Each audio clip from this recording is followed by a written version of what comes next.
So today we're talking about properties of rational functions, part 1 notes, and we're starting our second day of this.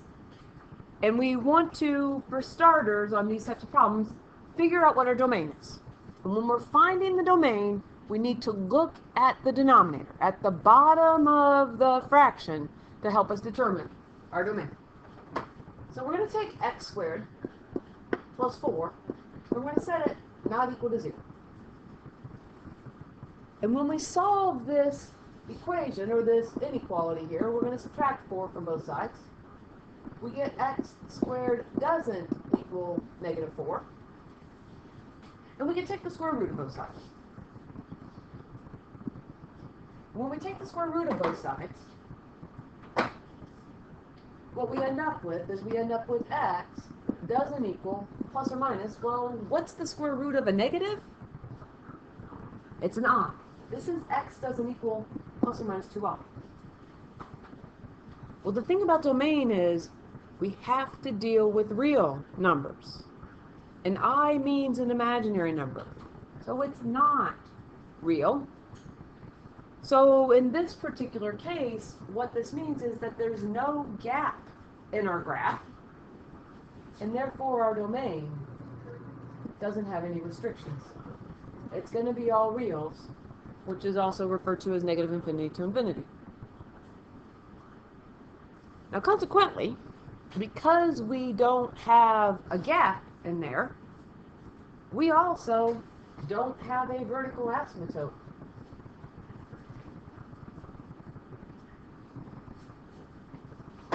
So that makes it a little bit easier, maybe. And certainly some of you might even want to type in this function into your calculator early on. It might give you some idea if you're on the right track or not. But when we get down here to finding the x-intercepts and the y-intercepts, to find an x-intercept, we let y equal 0, if we're doing it by hand. And certainly the table can help us on the calculator, but I do want to show you how to do this by hand. And then to find the y-intercept, what we would do is we would let x equal 0. And in fact, I like to start with the y-intercept because it's a little bit easier to work with. We're putting 0 back into our function wherever we see x. So this becomes 0 squared divided by 0 squared plus 4. If we simplify that a little bit, we have 0 over 4. And what does 0 divided by 4 equal? It equals 0. And the reason that I like to do the y-intercept first is because if we find 0, 0 for the y-intercept, well, not only is that a y-intercept, it is also an x-intercept. And it happens to be the only point that I can actually plot for real here on my graph without typing it into the calculator.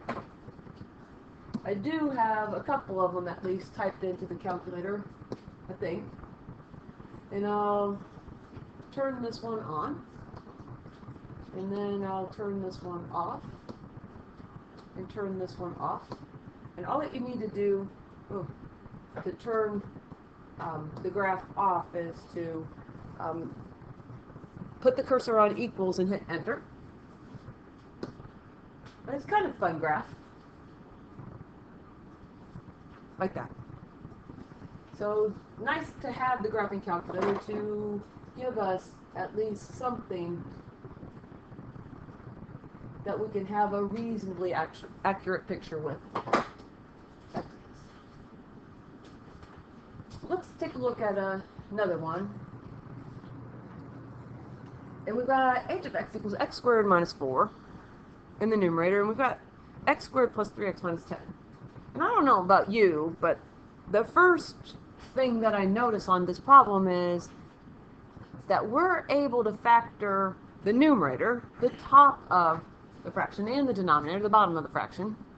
And because I didn't leave enough space, you might want to wait a couple minutes here and just let me do the factoring and then write it down. Now, if you can squeeze it in, that's great, but I know that I did not leave enough space on this one. So I can move things around up here and get the space, and then you can just copy down the factoring, and then we can go from there. So if we take this, let's factor x squared minus 4, and that one's not too hard for us to do, because it's the difference between two squares. We get x times x, and 4 is 2 times 2, and it's the difference between two squares. But ultimately what we're going to start with is we're going to start with finding the domain, and the domain is impacted by the denominator, only the denominator. We don't have to look at the numerator of this problem at all. But we're going to factor this, and it's x squared plus 3x minus 10.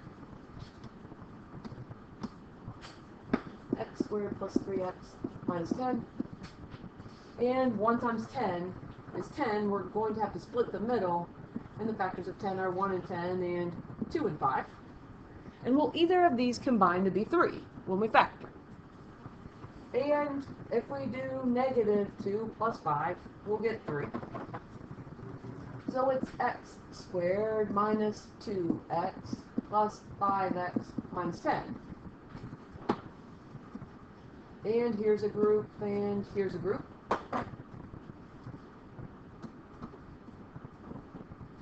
And our greatest common factor is x. And then we have x minus 2.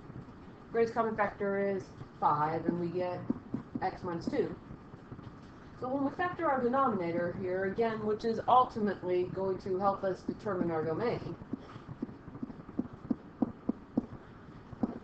we've got x minus 2, and we've got x plus 5.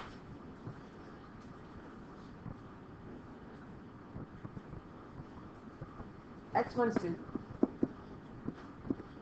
and x plus 5. And again, if you didn't write down the factoring, then you can write down this problem now.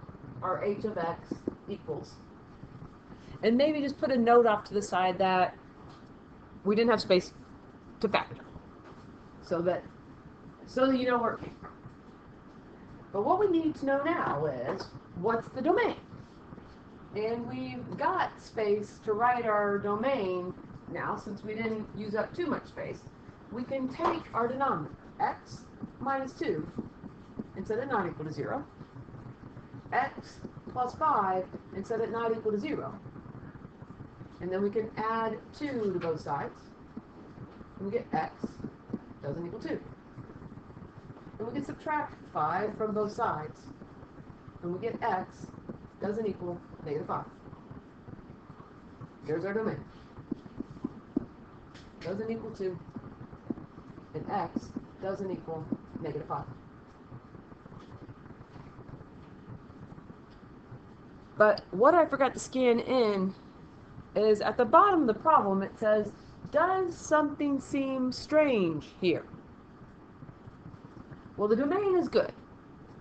There's nothing that we have to worry about there.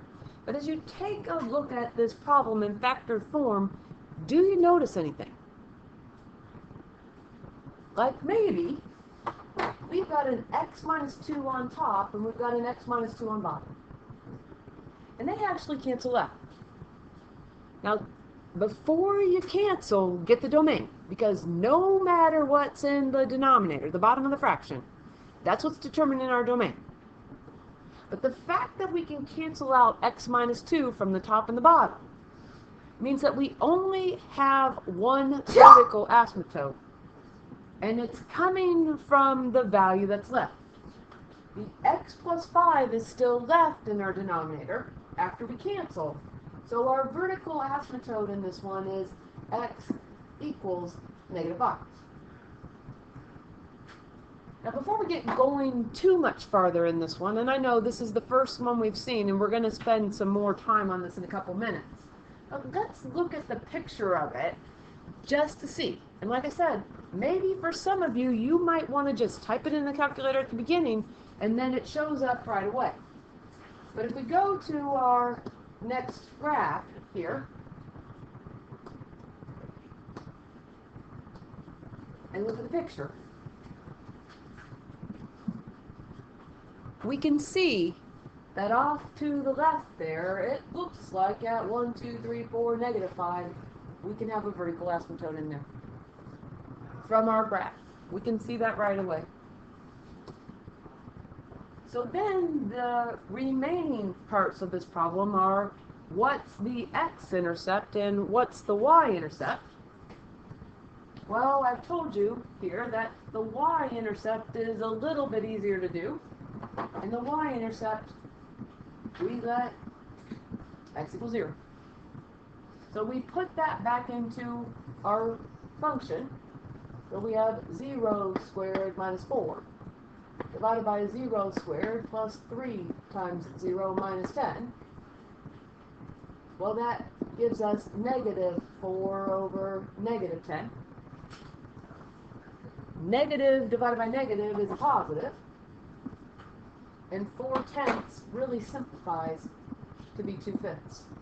So I still am squeezing things in here, but our y-intercept ended up to be 0, 2/5. And we're going to follow the same sort of procedure to figure out the x-intercept. And to figure out the x-intercept, what we have to do is we need to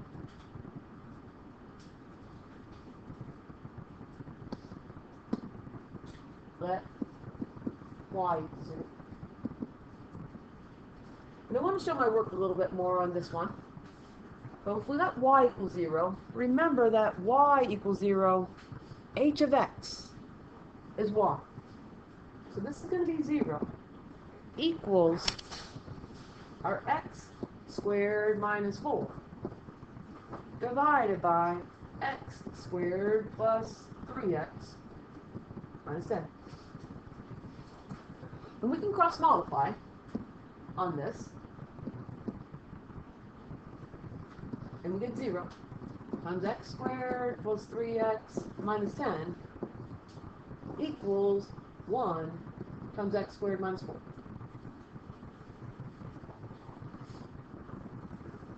But maybe you didn't even have to write that step, because what's 0 times x squared plus 3x minus 10? Just 0. And 1 times x squared minus 4 is just x squared minus 4. And if we want to solve that, we would add 4 to both sides.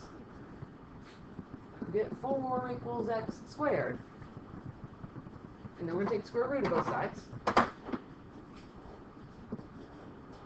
So we end up with x equals plus or minus 2, 0.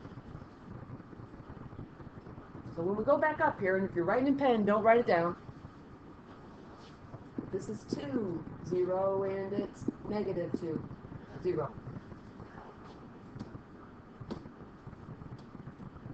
So we came up with the plus or minus 2 for our x values. But remember what we have in our picture here, because we have to draw the picture next. And we already drew the picture. And what we see here, as we draw in what we know, is that our vertical asymptote is here at negative 5. And then we've got our 2 branches there.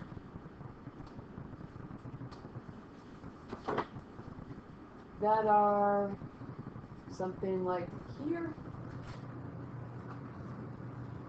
and here.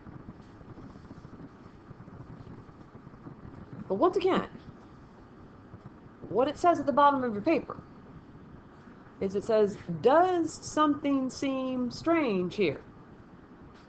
Well, we just wrote that the x-intercepts were 2, 0, and negative 2, 0.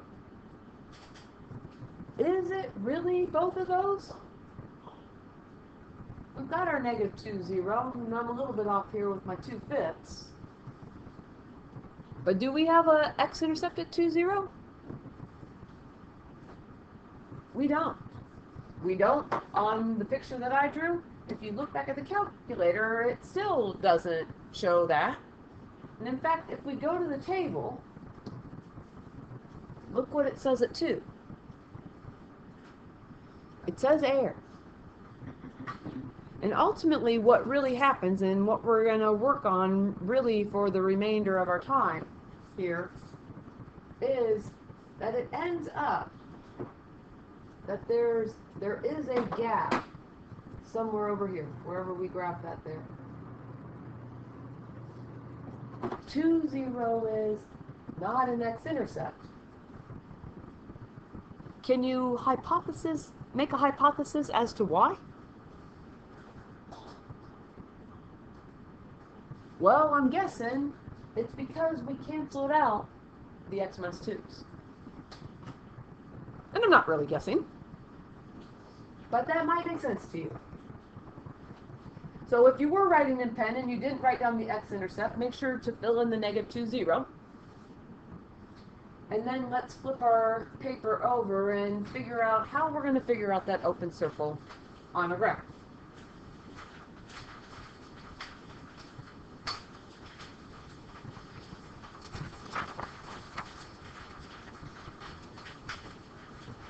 When we end up with something that's a hole in the graph, like we just put in there on example number 4, it's called removable discontinuity.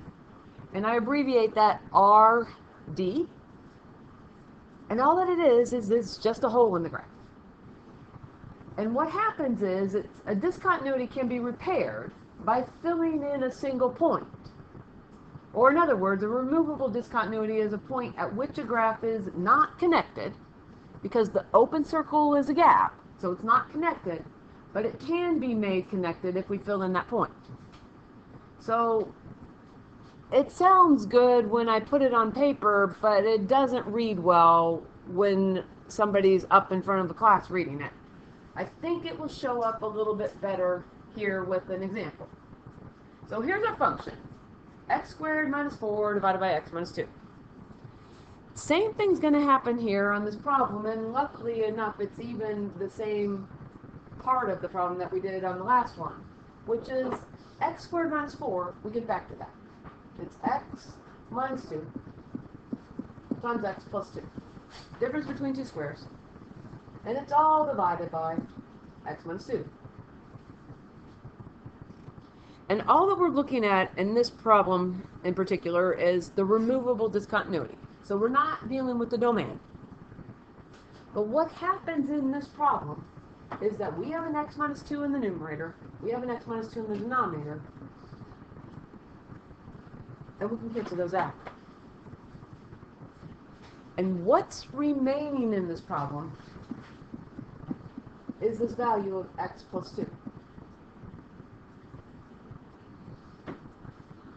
Well, what we need to do to figure out the ordered pair where our removable discontinuity is we need to take the value that we canceled out. In this case, x minus 2. We're going to take x minus 2, and we're going to set it equal to 0. And we're going to add 2 to both sides. So our x value of our removable discontinuity is going to be 2. And here's the important part. Once we find that value, we're putting it back into the equation that's left over. The part that didn't cancel out. If you put it back into the original, it doesn't work. You have to put it back into what's left over. So we're going to take this 2 now, and we're going to put it back into what's left over. So this is going to be 2 plus 2, which equals 4. And our removable discontinuity then, we can fill in our point up back on our picture, is 2, 4.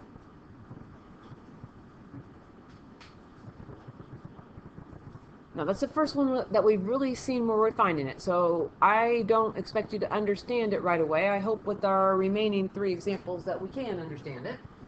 I do want to take a moment and look at the picture.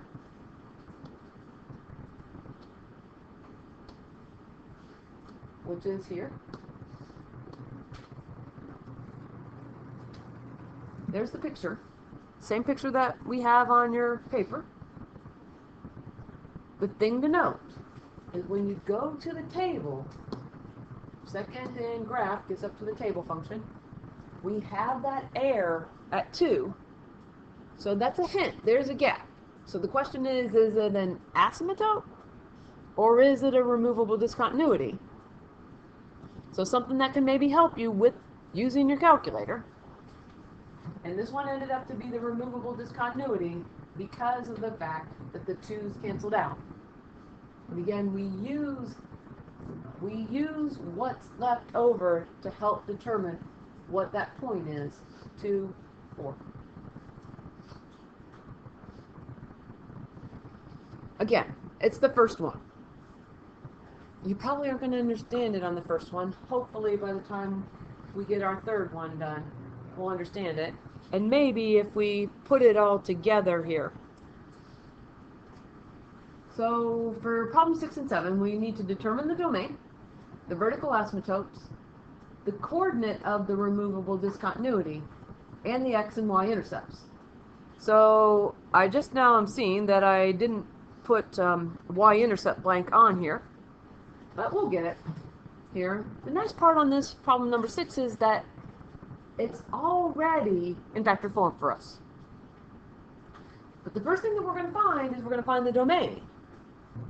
The domain is determined by the denominator, and figure it out before you cancel anything out. Whatever's in the denominator, the bottom of the fraction, whatever's there, is going to determine our domain.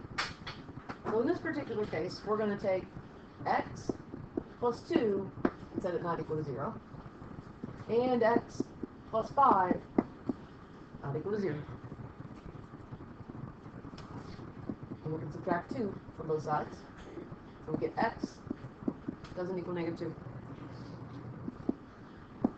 And we can take x not equal to negative 5.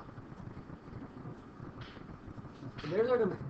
X doesn't equal negative 2. X doesn't equal negative 5. Then we look back at the problem. And what we see is that we have an x plus 2 in the numerator, and we have an x plus 2 in the denominator. Those values will cancel out. And because those values cancel out, we're only going to have one vertical asymptote. And that's going to come from the value that's still remaining, which is the x plus 5. So that means our vertical asymptote is x equals negative 5.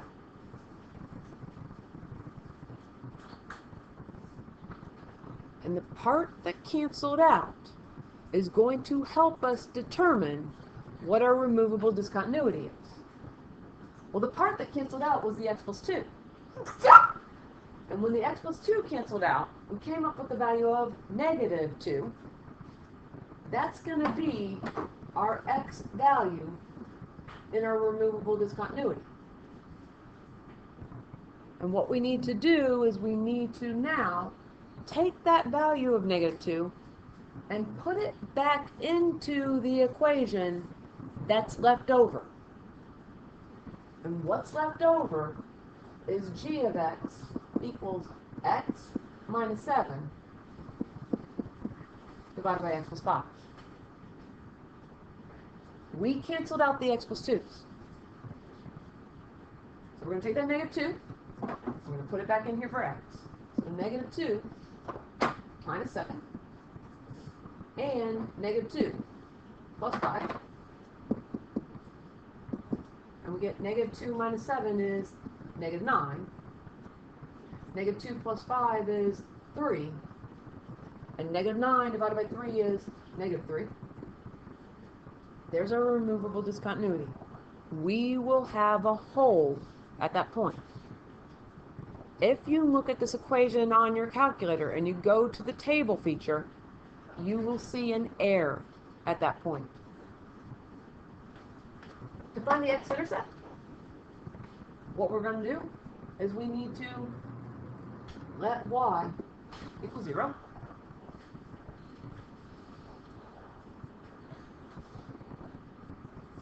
And when we go back, I'm just trying to think here. If we go back, we can go back into the equation where it canceled out, or we can go back into the original equation. It's not going to make any difference. So I'm going to stick with what I've got, since I've got it written down right here. Because again, to find the x-intercept, we got y equals 0. So that means 0 is going to equal x minus 7 over x plus 5. And I know, typically we don't write 0 over 1, but we can cross multiply that. So it's 0 times x plus 5 equals 1 times x minus 7. But what's 0 times x plus 5? It's 0. We get 0 equals x minus 7. And then we can find that intercept. So we get 7 equals x. And that's going to be 7, 0. The y-intercept, we need to let x equal 0. So I'm trying to squeeze it in here somewhere, and I'm not doing very well. But to find the y-intercept, let's do this. Y-intercept, line. We're going to let x equal 0.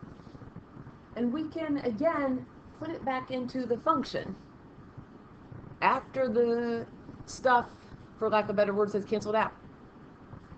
So we can say 0 minus 7 over 0 plus 5, which gives us negative 7 over 5. So this one would be 0, negative 7/5.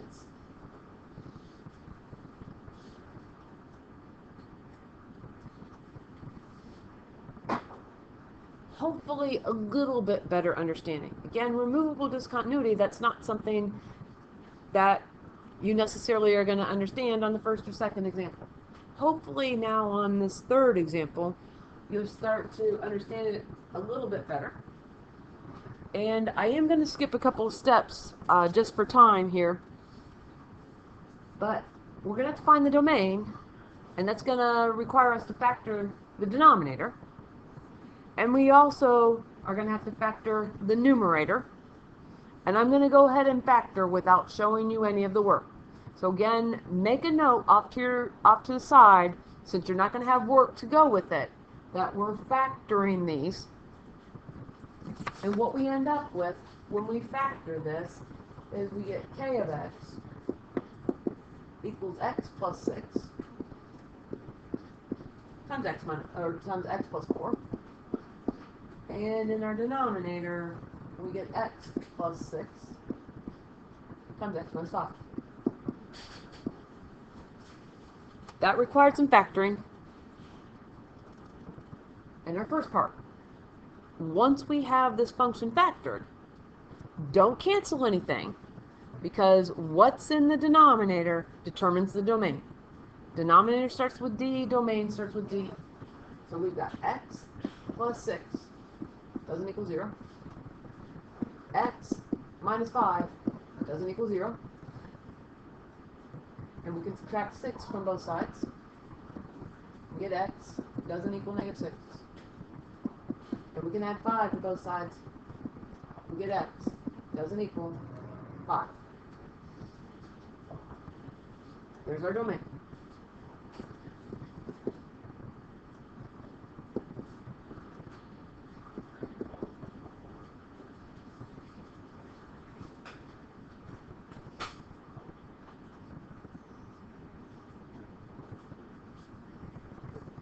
We then look back. Can we cancel anything? The only time you're going to have removable discontinuity is when we can cancel something. And it just so happens that we've got an x plus 6 in the numerator and an x plus 6 in the denominator. And because we can cancel those out, we're only going to have one vertical asymptote coming from the value that's still remaining, which is our x minus 5. So our vertical asymptote is going to be x equals 5. And now we need to determine the removable discontinuity. Well, the removable discontinuity is going to come from the value that we canceled out. We canceled out the x plus 6's. So our x value of our removable discontinuity is going to be -6. Here's where we cancel, or here's our domain. We came up with x doesn't equal -6. So that's where the -6 came from. And we're going to take that value of -6 and we're going to put it back into the function that's left in this problem.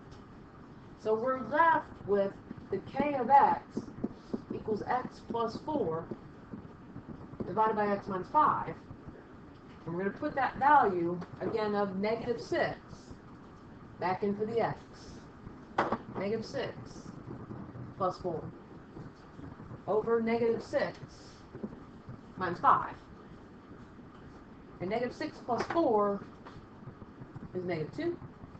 -6 minus 5 is -11. And again, negative divided by negative is a positive. So we're going to have a hole in our graph at -6, 2/11. To find the x-intercept, we're going to let y equal 0. We can do that going back into the equation where we've canceled it out. So again, it's going to be 0 equals the x plus 4 divided by x minus 5. Putting it back into the part of the function that's still remaining. We cancel some other parts, and we can cross multiply. And we get 0 times x minus 5 equals 1 times x plus 4, which is 0 equals x plus 4. And I wonder if you're noticing any pattern here with the x-intercept. But we can subtract 4 from both sides, and we get x equals -4. So this is -4, 0. Remember to find the y-intercept. Again, running out of space, but the y-intercept. All that we have to do is we have to let x equal 0. So it would be 0 squared plus 10 times 0 plus 24. And you could have gone back into the equation that was left when we canceled out. It just so happens that I can see the original equation. So 0 squared plus 10 times 0 plus 24. 0 squared plus 0 minus 30. And if we simplify that, we get -4/5. So 0, -4/5. Ugh, sorry.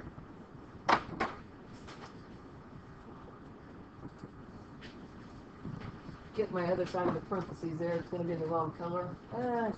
There we go. But as we finish here, it's nice when we have a calculator, but there are problems that we can come up with where the calculator is not going to help you at all. We really do need to know the underlying concept here. And the first part says, for what values of x will our function have a vertical asymptote? So I wish, and I think next year what I'll probably put in there is what's the domain of this one. But here, what we see in this particular case is that the x plus a's cancel out. So to determine our vertical asymptote, we take what's remaining, which is the 3x plus c, and we set it equal to 0. And we can subtract c from both sides and get 3x equals -c. And then we end up with x equals -c over 3. And I didn't show all my work. We have to divide both sides by 3. Part B maybe is the hard one. And the question is, do you know what a root or a 0 is of a function? Another name for a root or a 0. Yep. He was is going in the right direction. It's the x-intercept. And if you know that, then that's a relatively simple problem to work with. But what has to happen then is we take the 2x minus b over 3x plus c equals 0.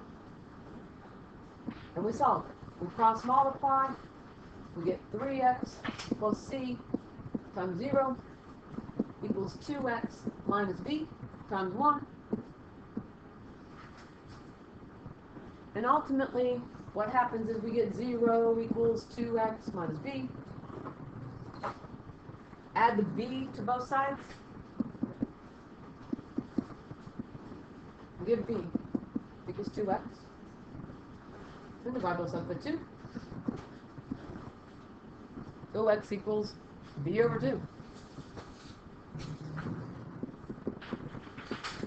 And then finally, which value of x will have a removable discontinuity? Well, it's the value that canceled out. We canceled out the x plus a's. So x plus a equals 0. And then we can subtract out in a. So we get x equals negative a. At negative a, that'll be our x value of our removable discontinuity.